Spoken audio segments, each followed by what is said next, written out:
yes, there are paintings and writings and pieces and compositions that appeal to our higher nature, and of course there is did you your boyfriend's dad. It is not fun to wake up to 1 million death threats even though you didn't do it. Stop wandering around saying, no, I didn't have sex with my boyfriend's dad. Start a pod and get a coin. Is it cyberbullying or is it called a cyber opportunity?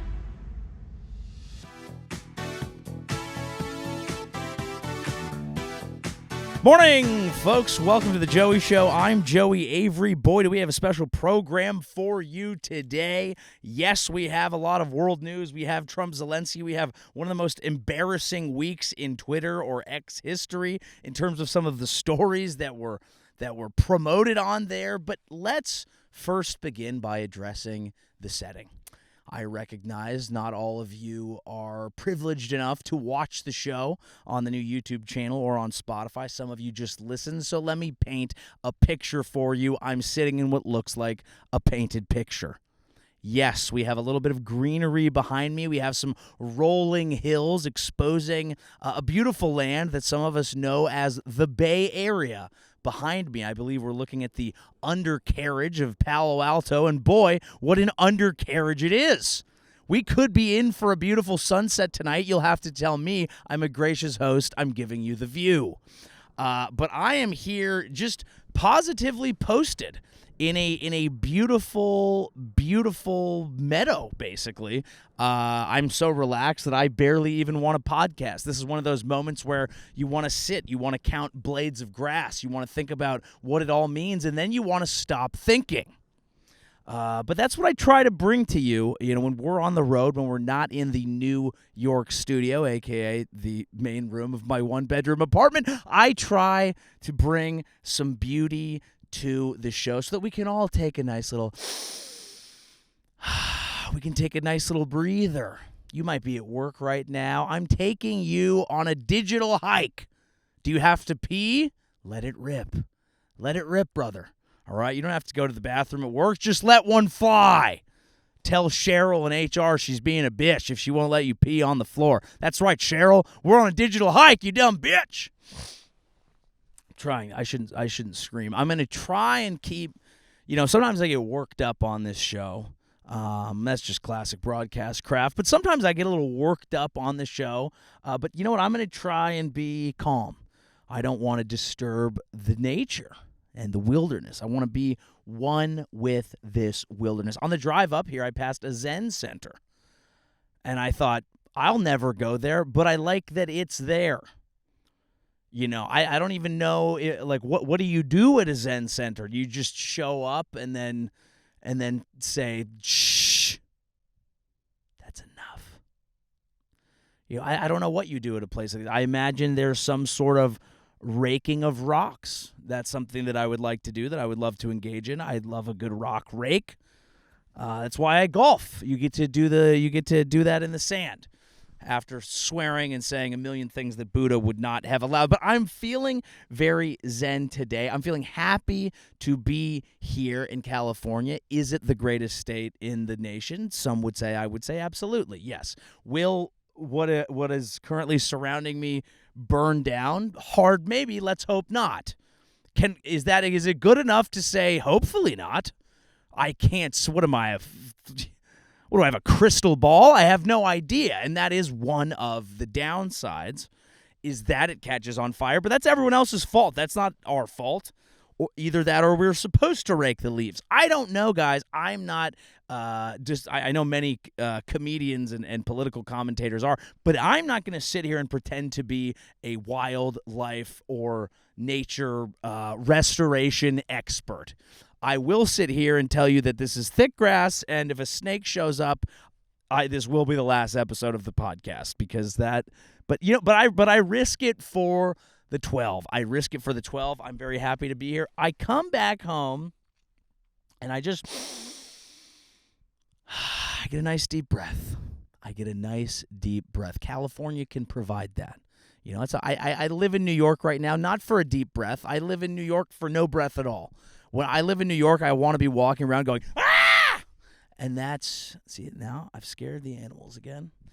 But that is what I want out of New York. That's what I want for this period of my life. I want to be walking around just a little on edge because I want to be in that state. I want to be in a state of learning, growing, all that. But then every once in a while you got to come home and go, and you got to go, hey, there's a Zen center nearby. I'm not going to go to that Zen center, but I'm glad that I saw it.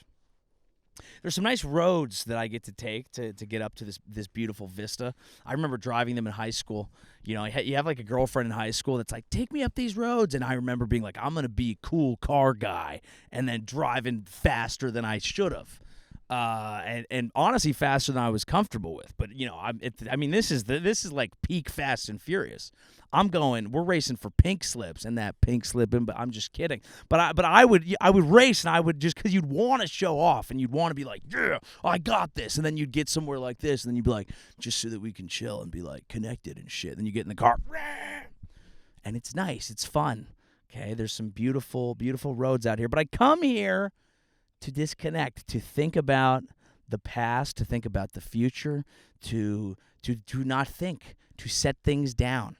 Okay, it's nice. But there are things that I feel like these days it's as important as ever to step away from everything that's going on, because when I go online, when I pay attention to the main stories of the day, the things that I need to be across so that I can bring them to you people, so that you don't maybe have to spend all your time in that state.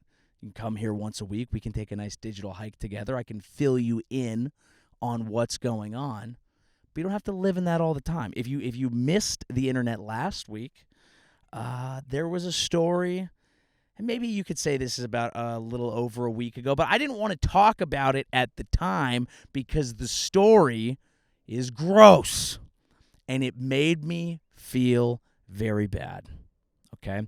Now, I didn't cover it. Of course, last week we had a guest. We had Morgan J. Shout out to Morgan. Imagine that was an auto-tune. But there was a story that broke last week on Twitter, a.k.a. X, and it came out of, I guess they call this like SEC burner Twitter or something. I'm not that deep into it. But essentially, there are subcultures of X, Twitter, whatever, and some of them are these SEC burner accounts that tweet out grimy and I would probably very racist things. I haven't spent a lot of time in that corner of the internet, but one of the stories bubbled out, and it crossed everyone's desk. Okay, and this is a story out of Ole Miss about a girl, and I'm only going to say the name because she has gone public at this time. And she has a GoFundMe, and she's promoting a charity for people who've been cyberbullied, so we'll say it, otherwise I wouldn't.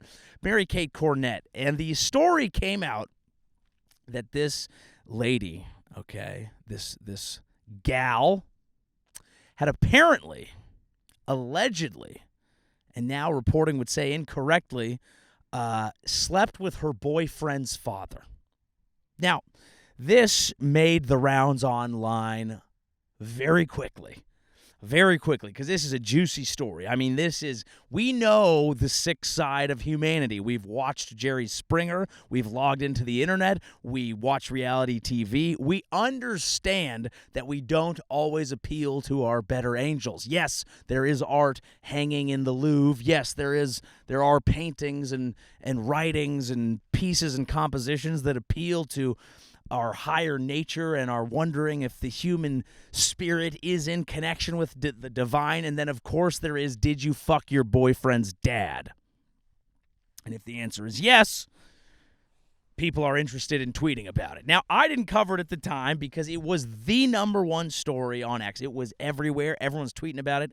Antonio Brown gave the dad cracker of the day, and he gave Mary Snow Bunny of the day. Prestigious awards, no doubt, but perhaps put in the wrong place. Now, everyone's talking about this. Everyone's trying to find out who this girl is. There are photos of a phone, of a Snapchat saying like, hey, so when she came home over the holidays, they were at his sister's basketball game, and then she went home with the dad. She hooked up with the dad, and then this guy still stayed with her. They were going to work through this, and then there's screenshots coming out of inside the fraternity and all these really kind of fucked up screen names and whatever, saying things, the horrible things about this guy and how he should, leave the planet, and all sorts of really gross things that just you looked at it and it made you feel gross. Now, why am I even bringing this up in such a beautiful, safe space, such a Zen center known as The Joey Show? Why would I bring that up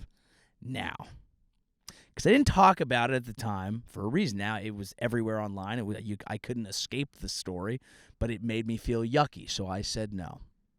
Then, of course, the story developed. And Mary Kate Cornett and her family come out and they make a statement saying, hey, literally none of this is true. It's demonstrably false. By the way, we're rich and we're going to use our legal power to come after people, naming Pat McAfee show, Antonio Brown, other Barstool personalities, naming the people who initially propagated the story and large media figures who ran with it without doing any sort of researching or fact-based journalism. And they said, we are going to go after those people. And furthermore, we're going to set up this fund for people who don't have the resources we have to combat cyberbullying. And then I saw it, and then I realized that it did make sense. This is the perfect encapsulation of where we are in our society at large. Something comes out, and to punch through all the noise, all the ridiculousness, all the algorithmic favoring that happens online, it has to be insane, sensational. It has to involve an attractive young woman doing an unspeakable thing. It gives you a feeling in your gut that says, ugh, but that ugh turns into a ha, ha, ha, ha, ha, because it's funny, because it's fucked up, and funny is fucked up, and fucked up is funny. But finally, the truth comes out, and this wasn't true at all. It was some rumor that was getting spread around a college, and all of society took a college rumor and decided to make it the number one story for an entire week, if you go on X ever. And that's when I realized the story was popular in the first place, okay, because we were thinking, how could this happen? How is it possible that a girl would ruin a family, ruin a relationship, ruin lives, do something unspeakable just for a few moments of dopamine, a few moments of something naughty, a few moments of this? And then I realized when the truth came out that she wasn't real, but society is her. We are Mary Kate Cornett. We are willing to ruin a family, ruin people's lives for a few moments of meaningless, gross dopamine addiction. That's what happens online. So this wasn't even a real person, but it's a reflection of all of us. What has the internet been the past few weeks? It's been Steve Smith Sr. cheating, all of us making his family a main news story. It's just bringing the muck out, okay, and not caring about what happens to other people's lives when we're engaging with it. And it will never change because it's fucking hilarious. And it's not good. It's not right. I don't condone it. We are better than it, okay? We, us, those of us out here in this field are better than that. But society is not, and we're going to have to watch this. This is going to keep happening, and it's sad and it's gross because we move on. I don't care. That was a story for last week. It feels, this was 7 days ago. It feels old talking about it now. These people are going to be dealing with legal issues and problems and a cloud hanging over their head through no fault of their own, just some random rumor. The other people involved, legal issues, we're going to move on. We're not going to care. We're done with it. Who cares? Steve Smith, we're done with the story. We've moved on from his career over. His family life, fucked. It's horrible. It is horrible. And that's why we try not to engage in those things here. But I did want to bring it up because now that we've had some closure, it feels to me that it's a cautionary tale. Something we should stay away from. Something that we know we won't stay away from because we can't. Because we're dirty little pig whores. I don't like watching a ton of the drama stuff.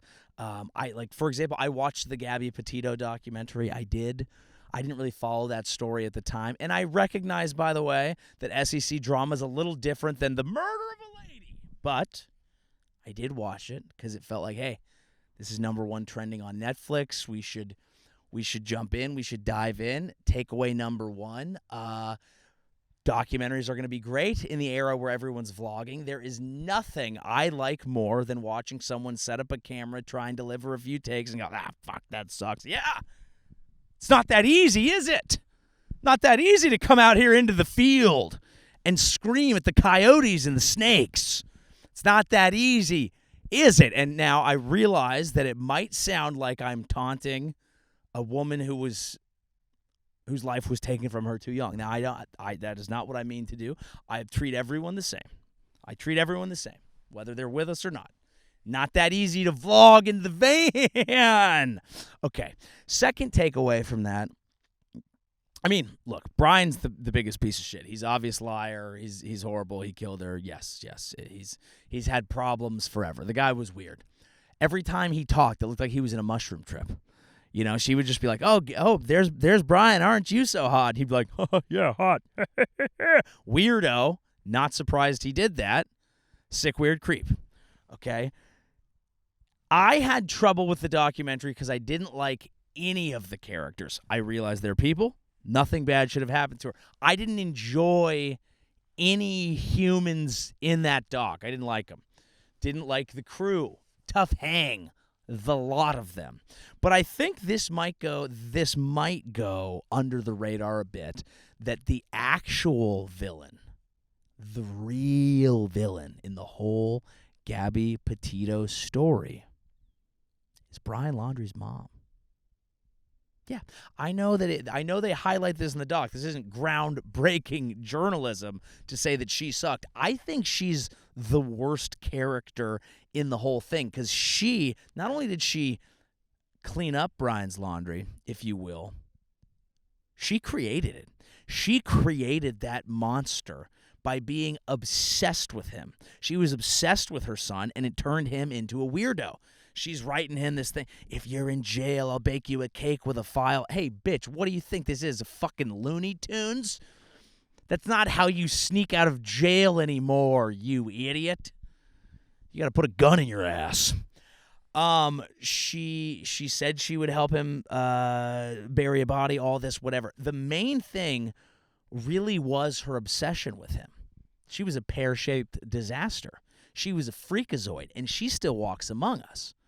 She was jealous that his son's girlfriend was taking her away from him. Taking him away from her. Sorry, what the fuck is that? That is weird, sick, disgusting behavior, and that's what creates a psychopath. Furthermore, it is unacceptable. It is horrible behavior, but it is a small argument in favor of having kids, I think. Look, I'm at the age where you see a lot of complaining. You see a lot of you see so many people like, oh yeah, it's so tough, and like once you have them, it's just like it's stress constantly, and like your life is never the same, and like of course do it, but like also it's hell, but it's always comes like, but of course do it. And it's like, yeah, I understand all of it, but then when I see a documentary of parents saying, oh, we will hide a body. I don't want anyone to take you away from me. Yes, of course, unhealthy, bad. Don't be that way. Cancel those people. We should still be protesting outside their house. Yes, but on the flip side, to even be that to even have someone you think is that cool in your life seems like worth it. I mean, hey, if it's gonna turn you into psycho, not good, not great, whatever. But like, dude. You have someone in your life that you care that much about, that's a pitch for it, a pitch for parenthood. The laundry parents. Hey, why not have a kid? What if you love it as much as we did? And this is the thing, I think when people watch documentaries about the tragic, untimely, unfair, and previously unsolved murder of some young, promising individual. Not that she was going to be a good vlogger, let's be honest, but a promising individual. Not enough people look at that and say, what is the silver lining? And that's what we are here to do. We're going to look at these negative stories and say, hey, but why is that nice? Why is that good? So we took that one away. We saw that is negative. Maybe not. Maybe we should have kids. Maybe it's a beautiful thing. Okay? The first story that I talked about, I was being very negative. I was like, hey, not only did she get her life railroaded, we're actually all pieces of shit. Silver lining, if she wants, she could do a whole Hawk Tuah career. She could easily meme coin right now. We're basically begging for it. Everyone is meme coining.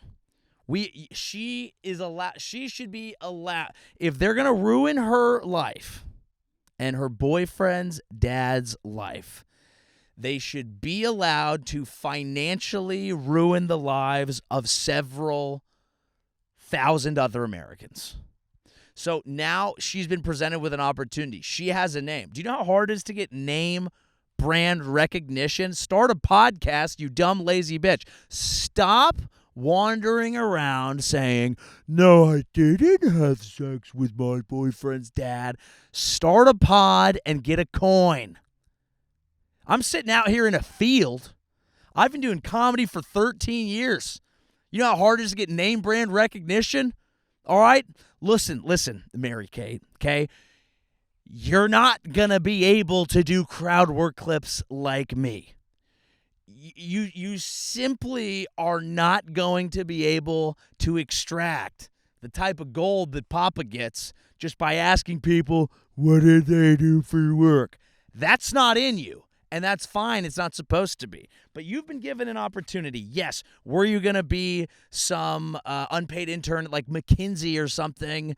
I'd say yes, but I don't know. Is Ole Miss a good school? What do you do? Maybe you'd be cleaning out tobacco spittoons. I don't really know what people from Ole Miss go on to do other than make really upsetting racist posts on Facebook later in life. I'm not really sure.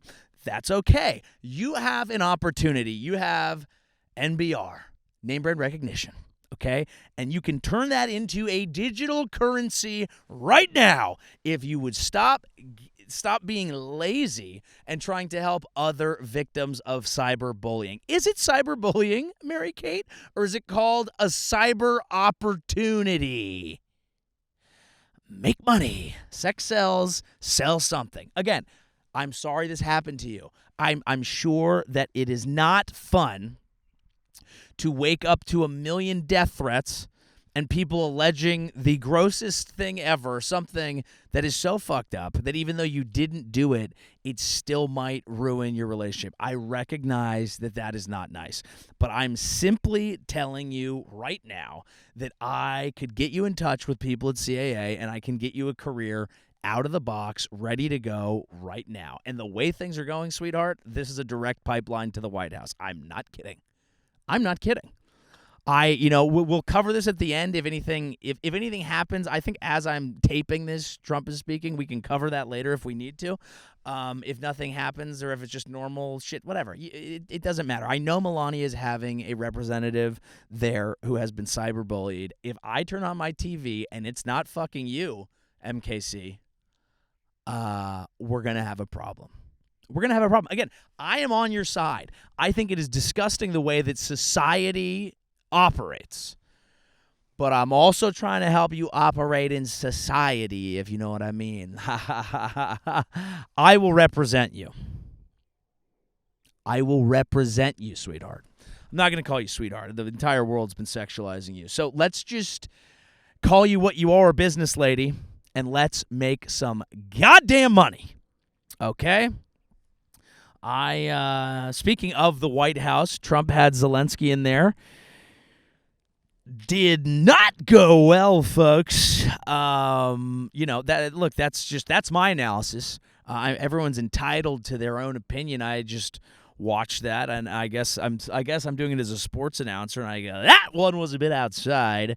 Zelensky, Trump going head to head here. Long time rivalry, used to play for the same team. I thought it was interesting that a lot of the fight stemmed from Trump and JD going, you didn't say thank you. I thought that was interesting. Nary a thank you. You didn't say, have you said thank you? You come here into this office, you don't say thank you. I mean, It was an absolute mess. I could sit here and like steelman like the people who are saying why Trump knew what he was doing or whatever, blah blah blah. I don't really want to go through. We've discussed Ukraine policy on this podcast before. I don't think it's where you're coming for the in-depth information. I just thought the specifics, the pettiness was funny. He shows up, Zelensky shows up in his war outfit, and Trump goes, "Oh, you got all dressed up, didn't he? Look, folks, he wore his little outfit." And that is so rude. And yes, there were people, some member of Trump's media team or whoever he let in from the press was like, "Why don't you wear a suit?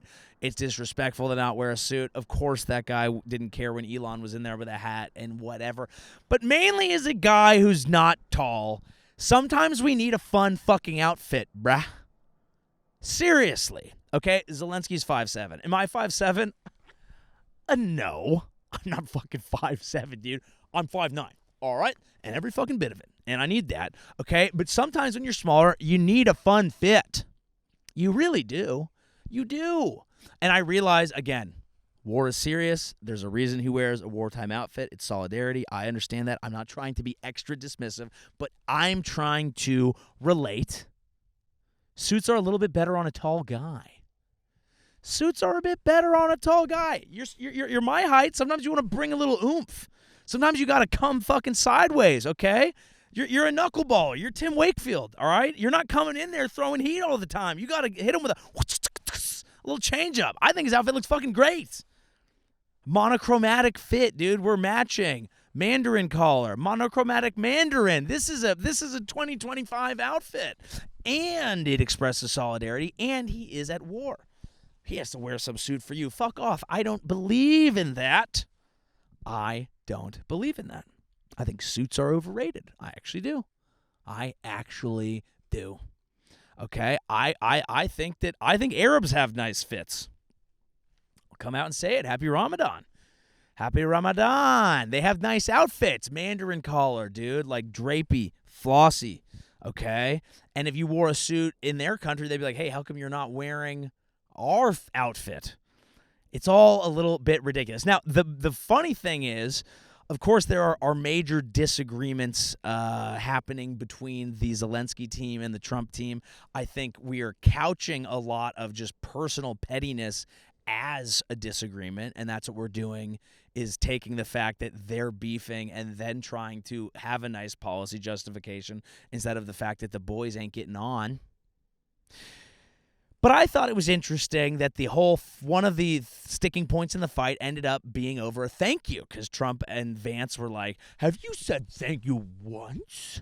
Now, of course, Zelensky said thank you a bunch of times, but at the same time, sometimes if you're being generous, sometimes you want a couple of thank yous.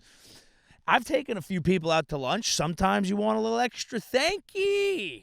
I think to me it just boils down to basic relationship dynamics. I was thinking about this over the weekend a lot because, again, you can think about it through the lens of different policy priorities and playing chess and assuming that people are smart, or you can realize that a lot of these guys have egos and they're in their feelings a little bit and they're having a bit of a relationship snafu. Now, Trump and Vance were mad because Zelensky had campaigned for the other people. So I was thinking about it this way. I was like, okay, let's pretend the United States is a hot rich chick, okay? An HRC, all right? Hot rich chick, Hillary Rodham Clinton. Hey, guys, drop the Epstein files. But, okay, imagine they're a hot rich chick and we were dating, U.S. was dating Biden for a while, okay? Then they break up. Trump is now with the girl, okay? And when Biden and the U.S. were together, they had like third wheel BFF. Zelensky was the homie. We invite Zelensky to brunch. We invite Zelensky everywhere. This is our best friend. He's going through a toxic breakup with Russia, right? So, okay, well, we're taking him in. Now Trump comes back in. He's like, first of all, I kind of know Russia. I don't even know if he's as abusive as everyone is saying he is, okay? And also, the Zelensky guy's fine. You can still hang out with us. But, like, hey, it's going to be a little different now. This ain't the three compadres anymore. There's a new sheriff in town. Me and the lady are feeling a little different. So why don't you act a little different? Why don't you come in here and impress me? Oh, yeah, you said thank you to him? Say thank you to me. Now, is that good foreign policy? Is that smart? Is that mature? Is that a great way to be? Maybe not. But is it going to be helpful if we look at U.S. foreign policy this way? I think maybe. Because Trump doesn't like Trudeau. So what does he do? Threaten to invade. Interesting. I will threaten to invade your country because I don't like you and you have too many abs for a foreign leader. I don't know why that's the Trump voice that I'm doing right now. It's getting dark out here, and I think I'm losing my mind. But I think that's my theory. Okay? Imagine that Trump is like the new guy who's dating a chick in your friend group, and then see how he behaves towards everybody. Okay? A little volatile, oh, you like me? All right, let's fucking kick it. He's going, why don't we even hang out with the Chinese? I like them. I think, this is my early theory, if we view things through this high school lens, then things will start to make sense. For example, Canada, we talked about it. He doesn't like Trudeau. What does he do? He tweets about Mr. Wayne Gretzky. He said, Wayne Gretzky is a fantastic guy. They call him the Great One. And he is. He could run for any political office in Canada and win. Wayne is my friend, and he wants to make me happy and is therefore somewhat low-key about Canada remaining a separate country rather than becoming a cherished and beautiful 51st state, paying much lower taxes, a free and powerful military, no tariffs, and having a booming economy. Wayne and Janet, his wonderful wife, love Canada, and they should only support Canada and whatever else makes the Canadian people and Governor Justin Trudeau happy. He's the greatest Canadian of them all, and I'm therefore making him a free agent because I don't want anyone in Canada to say anything bad about him. He supports Canada the way it is, as he should, even though it's not nearly as good as it could be as part of the greatest and most powerful country in the world, the good old USA. That is insane. But and this is the problem with Trump is sometimes you go, oh, he's doing something objectively horrible, and other times you go, but now he's having fun with it. And when I read that, I go, oh, we're having fun. Hey, I like Wayne. Be nice to Wayne. Wayne's the homie, but yes, he's right. Okay, you can stay your own country or whatever. Oh, just ridiculous stuff, folks. Let's take a breather here. We don't want to talk about Trump all episode. This show's going to get fucking boring if we do that. But he is making a whole lot of news. Also making news. The live tour, joeyavery.com/live. Come on out and see me on the road. Really fun stuff. Thanks to everyone who came out in Calgary, in Irvine. We got Eugene this weekend, little breather, and then this isn't up yet. We need to get this up live. I think my next one will be in March, and it will be Indianapolis, coming to Helium. I think the small room there, but for a full weekend in Indianapolis. That will be, I want to say March 20-something, but I'll get that up on the site, and plenty new things coming up. Also, on the other YouTube channel, just Joey Avery, new 20-minute sets every week. I've put up, I think, 2 straight, and I've got another one coming this week. So check those out. We're doing long sets. I'm trying to give you as much content as the boy can. Thank you so much for listening. And shout out to Andrew Schultz. His new special, Life, is live on Netflix. Give that a view now. Let's get back to the show. All right, folks, let's talk a little culture. We had the Oscars last weekend. Shane Gillis hosted SNL, which was funny. His monologue both times has had people either saying, holy shit, he killed, this is the greatest, or what the fuck, he's bombing up there. I thought it was a great set. I thought it was very funny. I think my favorite thing about SNL monologues, and I haven't watched the whole episode yet, aside from the couple of beers sketch, which was amazing, but the SNL monologue, I think, is the closest thing we have to a boiler room set in stand-up comedy. If you're not familiar with Boiler Room, this is huge in the electronic dance music space. A lot of DJs have kind of had their careers launched by having a Boiler Room set. And what happens is you're on stage DJing, and then they have people behind you. So this is kind of brilliant thing where the people are partying and dancing behind you. You're surrounded by the audience. That way, it gives you kind of the vibe when you're viewing at home. Oh shit, this dude's killing. You can watch an entire room, an entire crowd full of people go crazy. You can watch them feel the vibe. You can then feel it at home. It's infectious. It's the best way that anyone has been able to find out to make a live concert feel awesome at home, because you get to see the energy and you're like, oh man, they're killing, they're murdering, they're throwing down.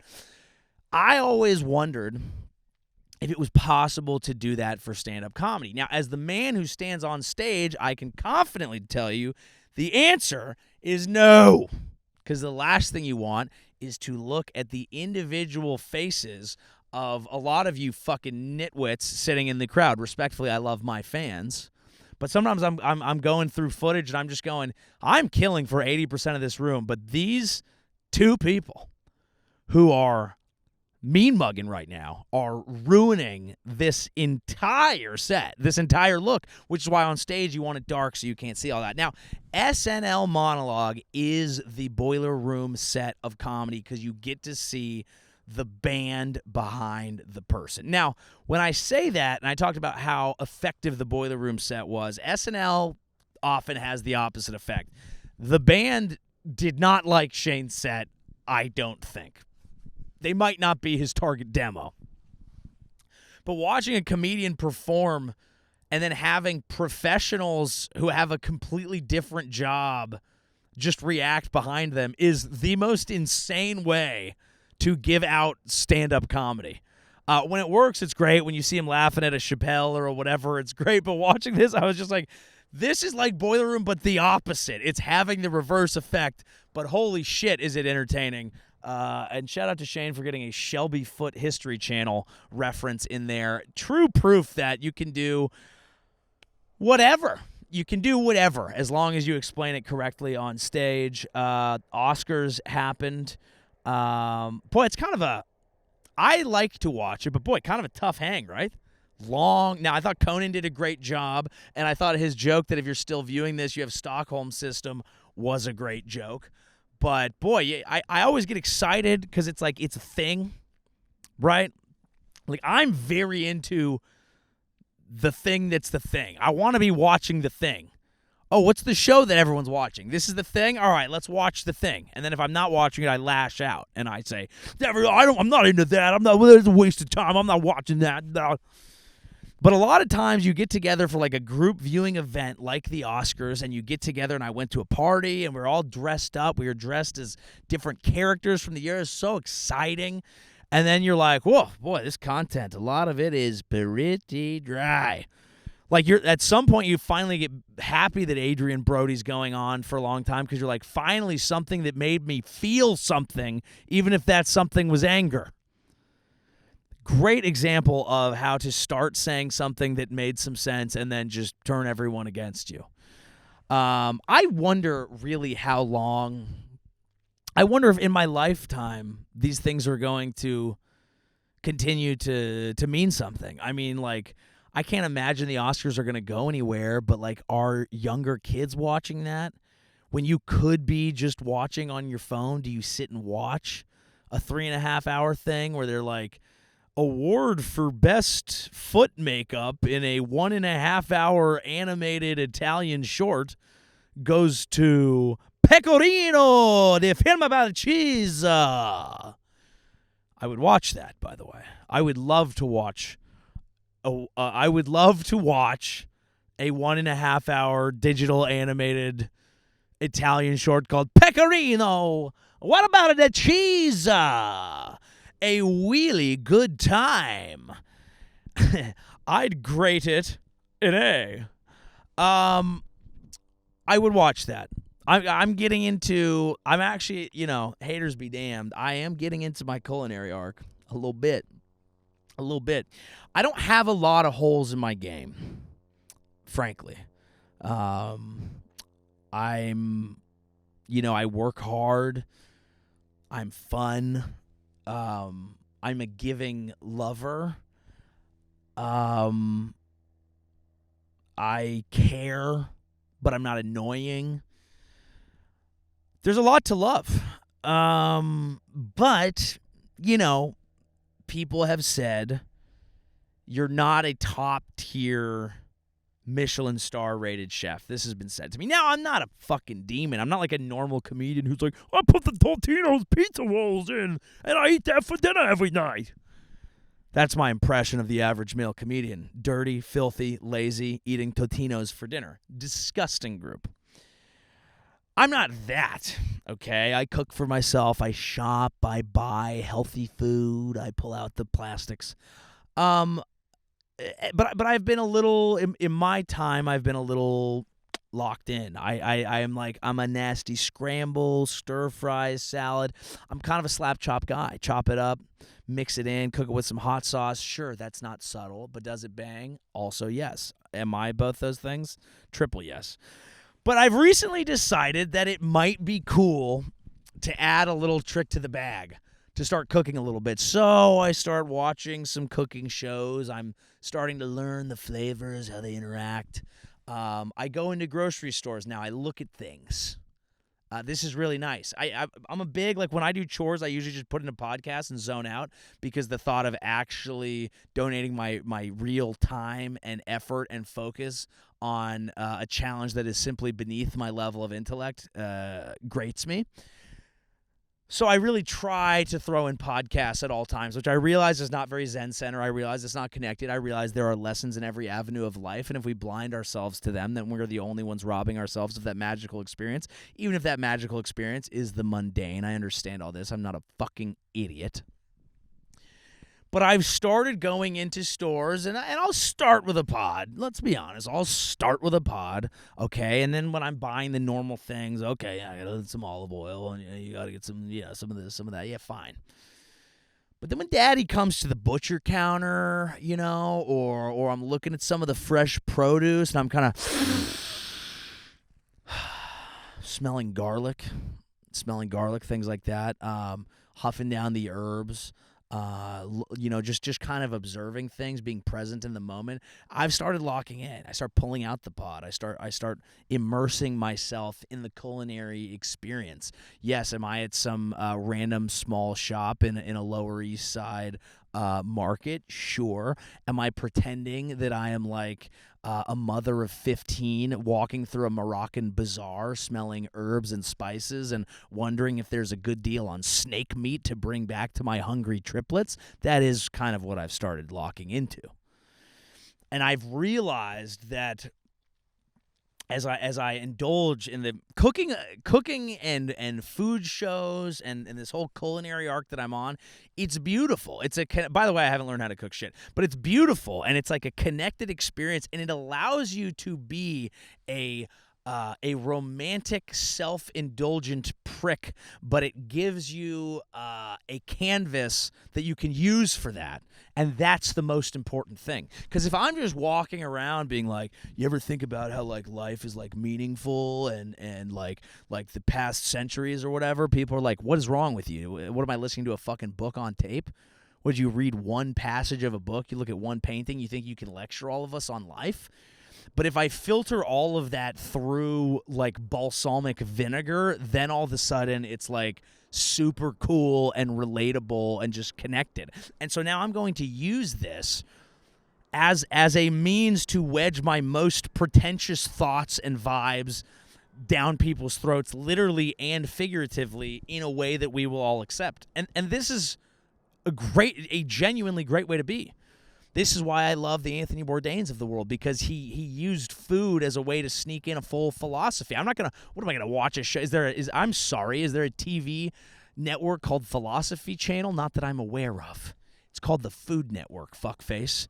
And that's what I'm using now. I mean, there's a whole family of people behind me. They're listening. I'm trying to teach them. Shut up.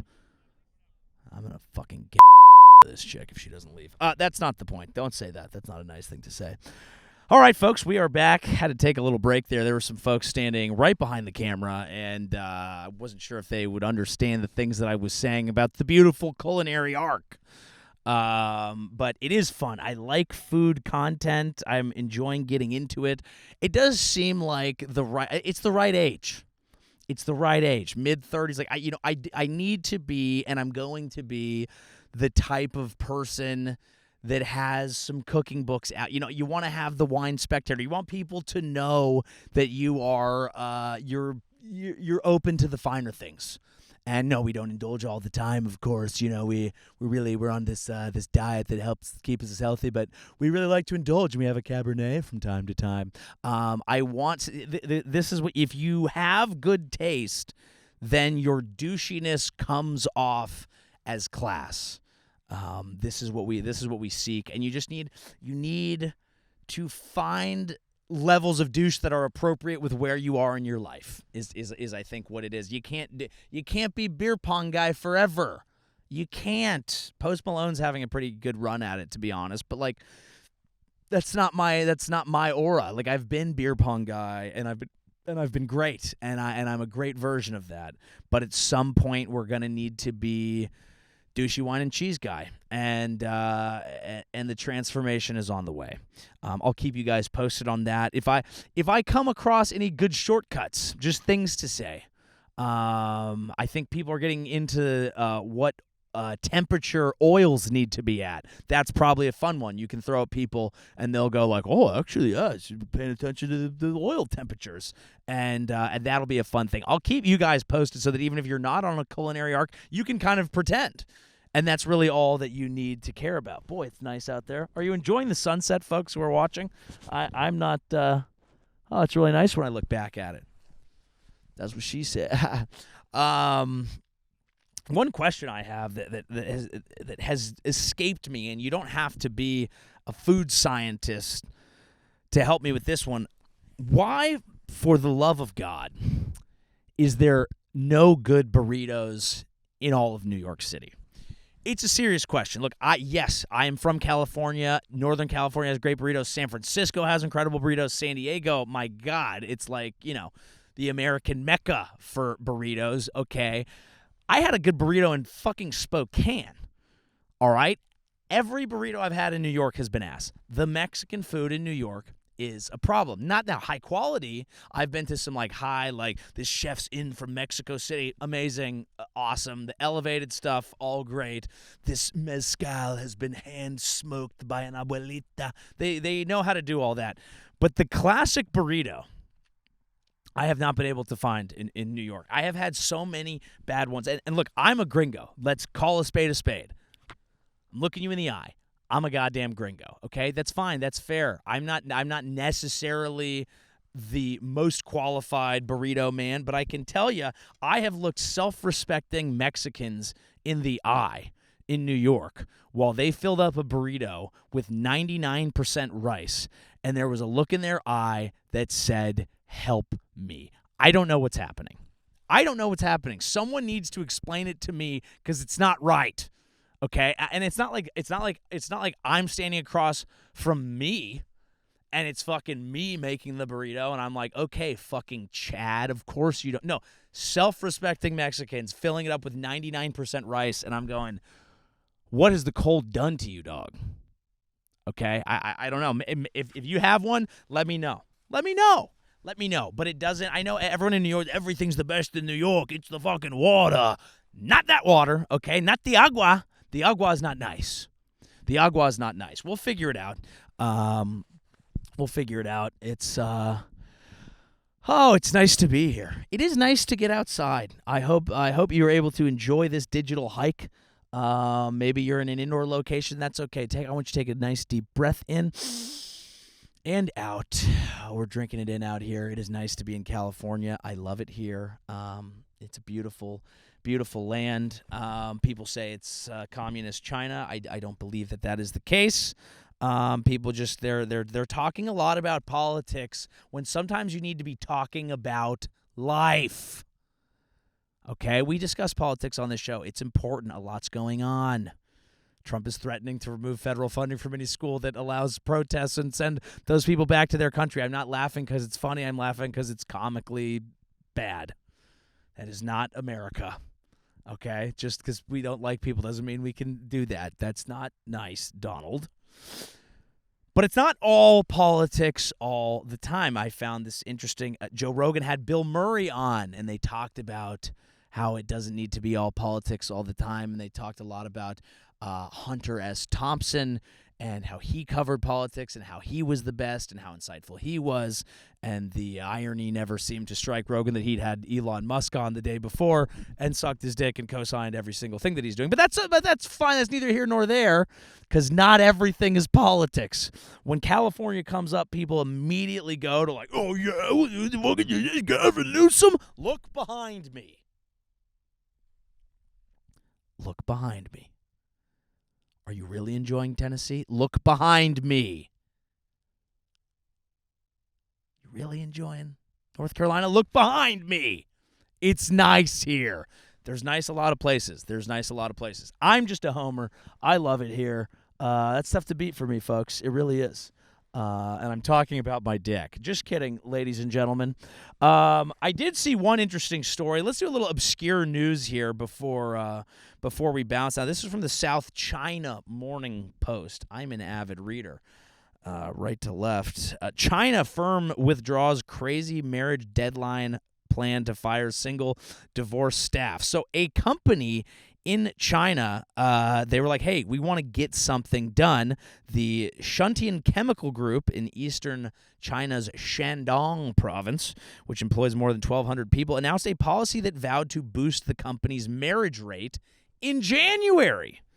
Big month. It requires its single and divorced employees between ages of 28 and 58 to get married and settle down by the end of September this year. Those who do not do it by the end of March need to write a self-criticism letter. If they do not get married by the end of June, the company will conduct an evaluation of them. If they are still single by the end of September, they will be fired. The company has also endorsed a policy which stresses traditional Chinese values such as loyalty and filial piety.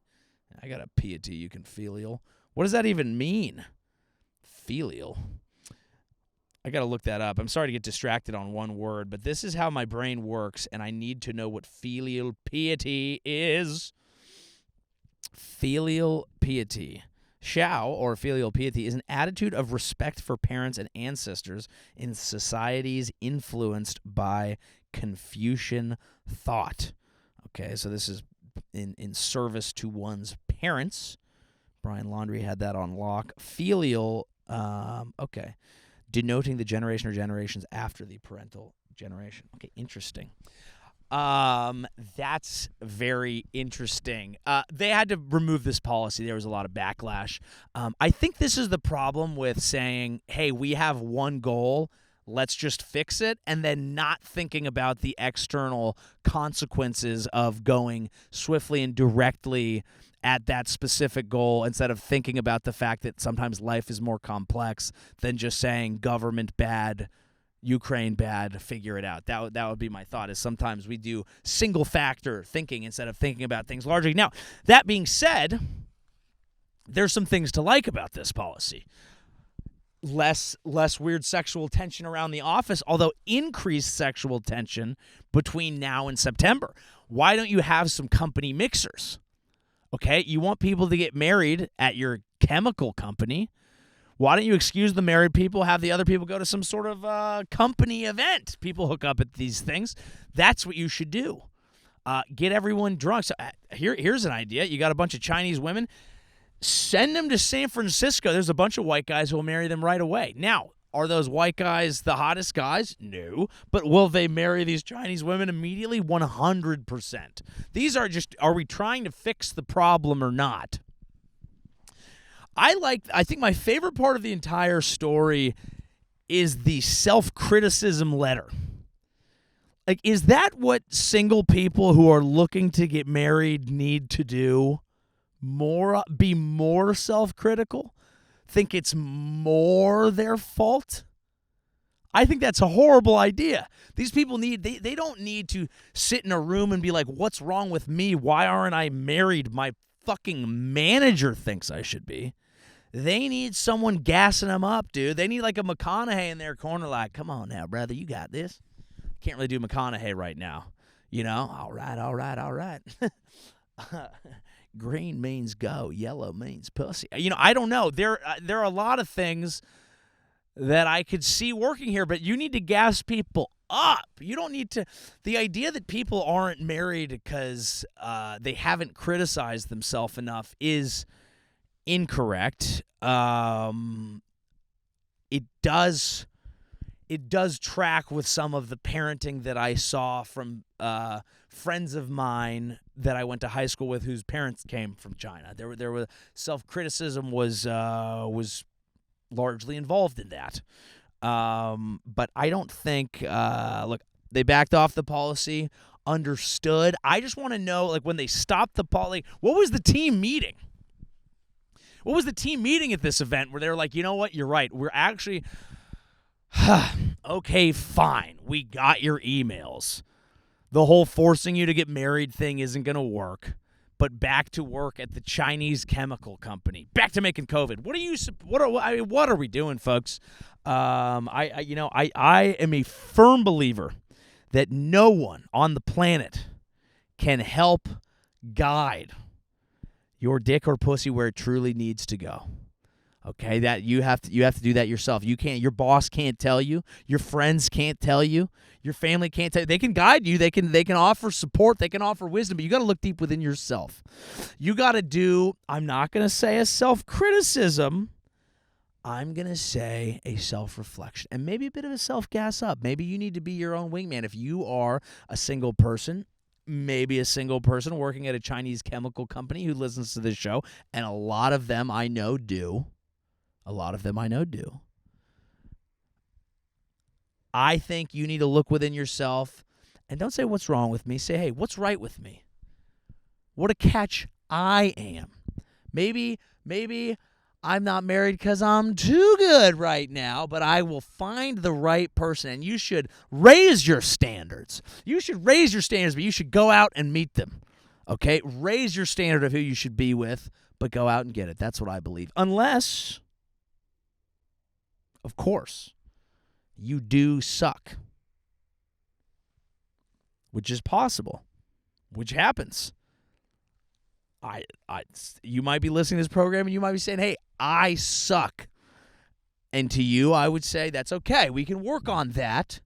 All right? We've started with the self-criticism. Now we're going to get out there and we'll find someone for you. Find someone else who sucks. Two sucks make a fuck. That's what they say in the biz, and I hope that that's a nice, beautiful, romantic note to close out today on. I hope you've enjoyed our culinary arc. I hope you've enjoyed our nature arc. I hope you've enjoyed our California arc. This has been The Joey Show. We will be back, I think, for the next episode in our New York studio. So will it be as picturesque? No. But will I get as distracted? Probably also no. Leave a like, leave a comment. All of it helps. Thanks so much for listening. Those of you who have been on this journey through self-mastery with me. This is, of course, a self-improvement podcast, as well as a news podcast, as well as a Chinese dating application. Thank you very much. This has been The Joey Show. I'm Joey Avery. We'll see you next time. Good night. Got a little something for you out there. Everybody who needs a little something. I got something for you. I started a podcast. Everybody knows you need a podcast. Every white boy needs a podcast. Every comedian needs a podcast. 'Cause if I don't have a podcast, how will people know what I think about shit? 'Cause I think about shit like all the time. No, seriously, I'm like always thinking about shit. So now I have a podcast, come on. It's different from the other podcasts, 'cause it's mine, and now I get to talk all the time. Plus other podcasts are sluts and hoes, come on. So thank God I have a podcast. Every white boy needs a podcast. Every comedian needs a podcast. And now I have a podcast. Come on. Please subscribe to the podcast. Hit hit the smashing and the liking and the YouTube button for my podcast. I hope everyone listening makes love tonight to the sound of my podcast. While you're getting up inside there, smashing the guts. Not to be cruel,